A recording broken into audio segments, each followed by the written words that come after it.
11th class में हम लोग इसके पहले देखे थे मोलेलिटी। मोलेलिटी क्या है बताए थे कि 1 केजी सॉल्वेंट में जितना मोल सॉल्व घुला था उसी को मोलेलिटी कहते थे। उसका एक्सप्रेशन ऐसे लिखे हुए थे molality equal to WB into 1000 by MB into WL। अब we effect of temperature on molality बताने जा रहा है। इसमें जो है कोई ऐसा टर्म नहीं है, यह मास है, यह भी मास है, यह मोलर मास है। मास पर टेम्परेचर का कोई इफेक्ट नहीं पड़ता है, यानी मोलेलिटी पर भी टेम्परेचर का इफेक्ट नहीं पड़ेगा। इस एक्सप्रेशन में कोई भी ऐसा टर्म नहीं है जिस पर टेम्परेचर का इफेक्ट पड़े, यानी मोलेलिटी टेम्परेचर से अनइफेक्टेड होता है। in the above expression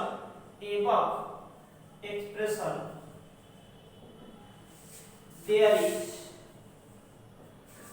is no any temperature dependent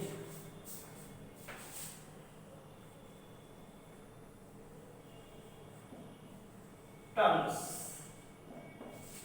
therefore there is no effect of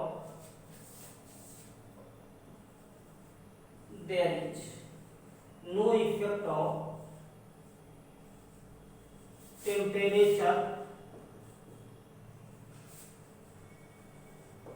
or molality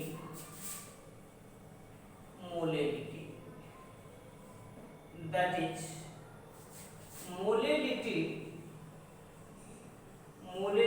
is temperature independent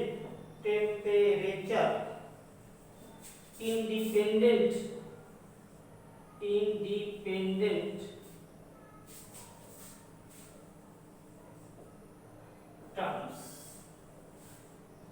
यह हम लोग टेम्परेचर का इफेक्ट देख लिए।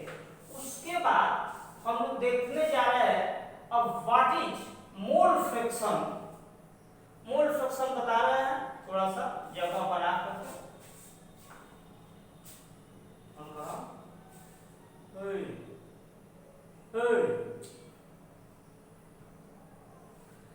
अब तीसरा जो है हम बताए थे मोल फ्रैक्शन क्या है।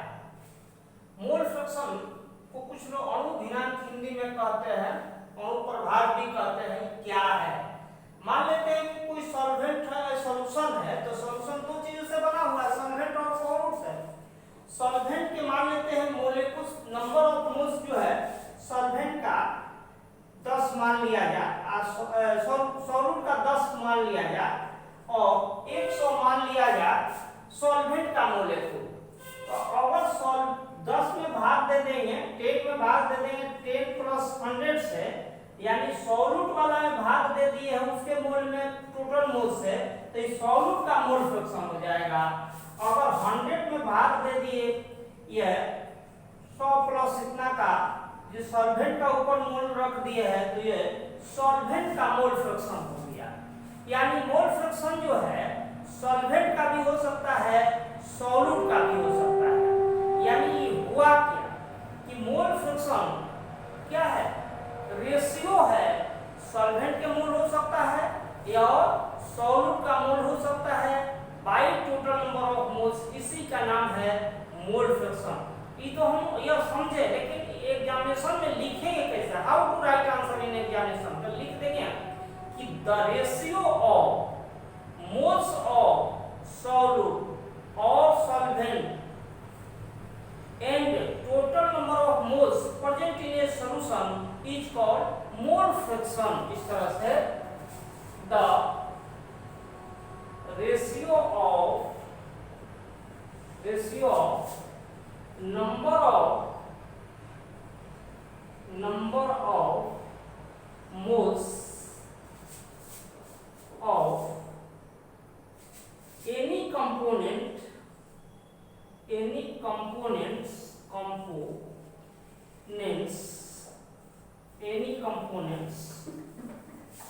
ब्रैकेट में लिख देंगे solvent solute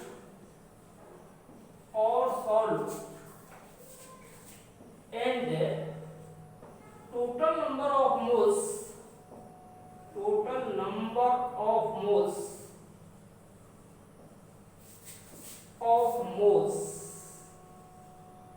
present in a solution, short में यहाँ सॉल्यूशन लिखना है, solution is called mole fraction. It is denoted by x और x, बड़ा x भी हो सकता है, इसे कापा है एरिया x ही लेकर आइए, x और x। जैसे मान लिए कि let us consider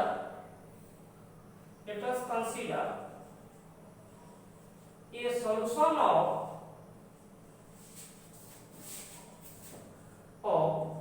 binary components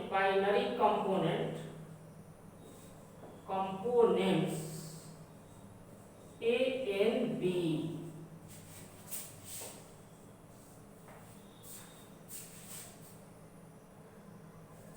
and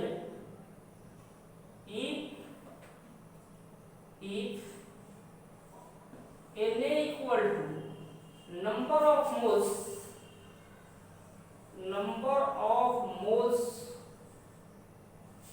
of solute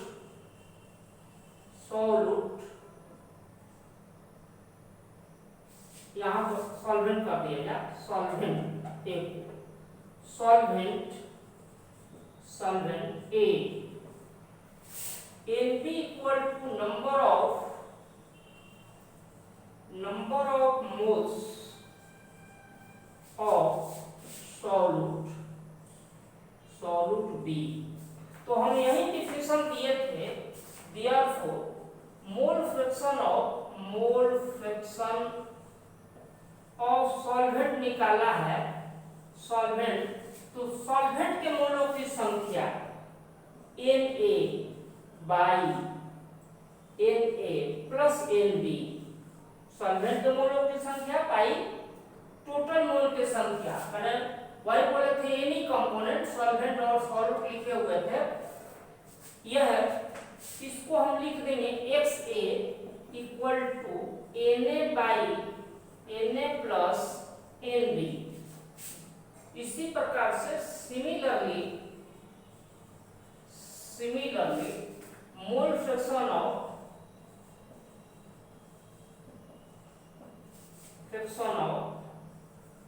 solute equal to Nb by Na plus Nb, यानी मोल फ्रैक्शन जिसका निकालना था ऊपर और टोटल मोल की संख्या नीचे कर देंगे, इसी का नाम होता है मोल फ्रैक्शन।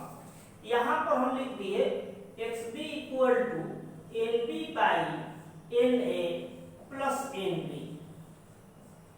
यह और भी चाहे तो बढ़ा सकते हैं, यहाँ WA बाई Ma हो गया, मोलों की संख्या लिया गया वेट बाई क्या होता है मोलेकुलर मास, यह हो गया WA by Ma plus WB by MB। इसकी भी कभी कभी आवश्यकता पड़ जाती है, मेन यही है, इसको भी अगर बढ़ा दें यहाँ पर तो यह हो सकता है WB by MB by WA by MA plus WB by MB। इस तरह से यह और एक्सपेंड किया जा सकता है।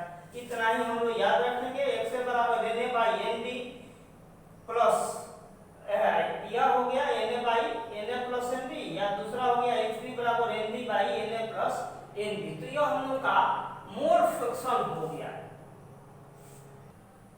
अब मोल फ्रैक्शन से एक संबंधित क्वेश्चन है कि prove that the sum of mole fraction of solvent and solute is equal to 1, यानी सॉल्वेंट और सॉल्यूट के mole fraction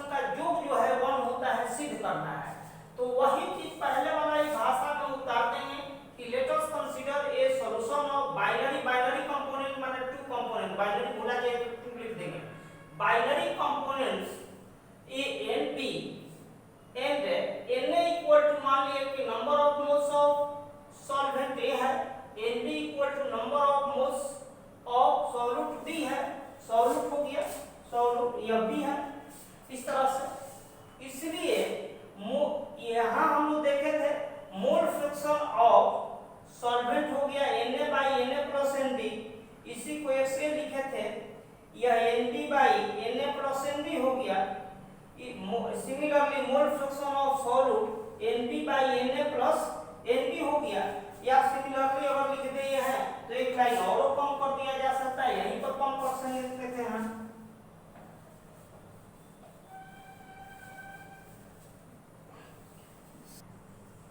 Xb equal to Nb by Na plus Nb, इस तरह से Xb ऐसे हो गया। कहा है इसमें कि sum of mole fraction of solvent and solute, थोड़ा Xa और Xb जोड़कर देखते हैं। Therefore Xa plus Xb equal to Na plus by Na plus Nb, फिर यह हो गया Nb by Na plus Nb। सभी विद्यार्थियों से 11th वाले से आग्रह है कि जो PDF भेजा गया है उसमें यह Xa विद्यार्थी ने लिख दिया है, इसलिए वहां Na और Nb लिखेंगे, यहाँ Na और Nb है। यह हो गया हम लोग का Na प्लस Nb, एलसीएम यह हो गया, दोनों बराबर है, ऐसे कट गया, 1 हो गया। तीन कंपोनेंट, चार कंपोनेंट, कई कंपोनेंट है, सिमिलरली कई कंपोनेंट है,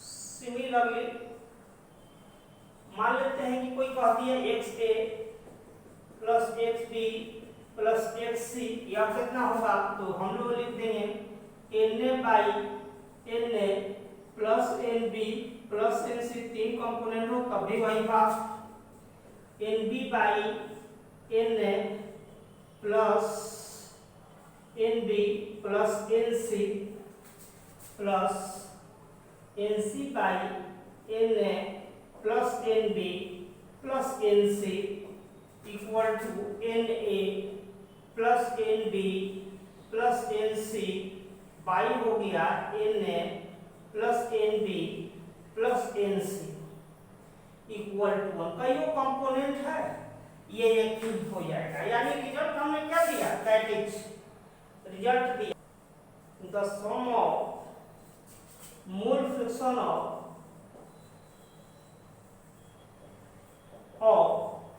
solvent and solute, solvent and solute